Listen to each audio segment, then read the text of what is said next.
So, we've got two pyrokinetic forces of nature, both who embody the inevitability of death, both who hate the idea of multiple lives, and both of which find themselves constantly at odds with fearless sword-wielding heroes. Two badass designs, two chilling voices. But in an all-out fight to become the ultimate sealer of fate, only one can come out on top. So, between Death and the Lich, who comes out on top? Well, let's talk about it. As discussed in the intro, Death is capable of using pyrokinesis to corner his foes. He's also a skilled hand-to-hand combatant who isn't afraid to scrap up close.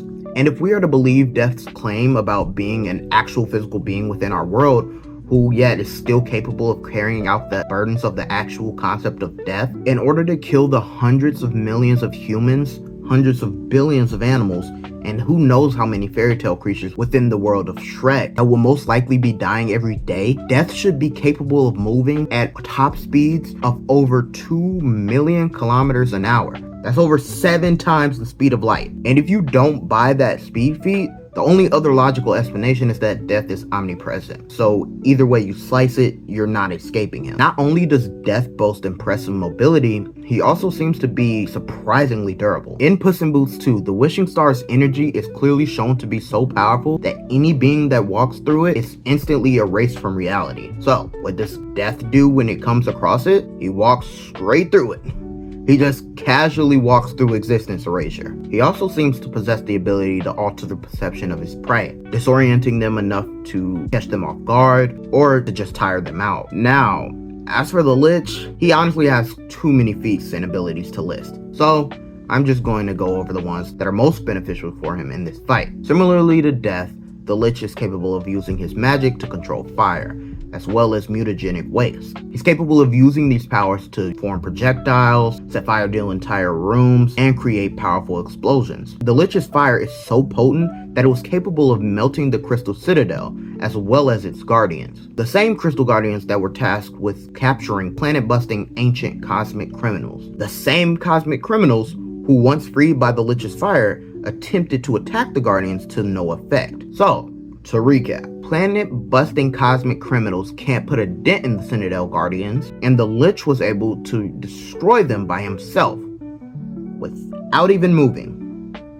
And then he proceeded to stop time. Yeah, this fight is over. Seriously though, this fight was never close. But let's go over a few stats in order to clarify some things. First off, let's go over battle experience. Death seems to be the more capable hand-to-hand fighter as opposed to the Lich. And if you want to be generous, you could argue that Death has fought plenty of great heroes and villains before Puss, and likely bested all of them in order to claim their souls. Even with that, I would argue that there is no hero in Puss's world that we know of that can compare to Billy or Finn, both of which the Lich have tussled with in the past. As for speed and experience, you'd think the notion of Death potentially existing for as long as creatures were able to die, as well as his impressive speed and or omnipresence, would give him the edge in these categories. That is until you remember that the Lich has been around since before the nothingness that predated the Big Bang. So not only does he predate time, giving him immeasurable speed, he also predates the concept of death,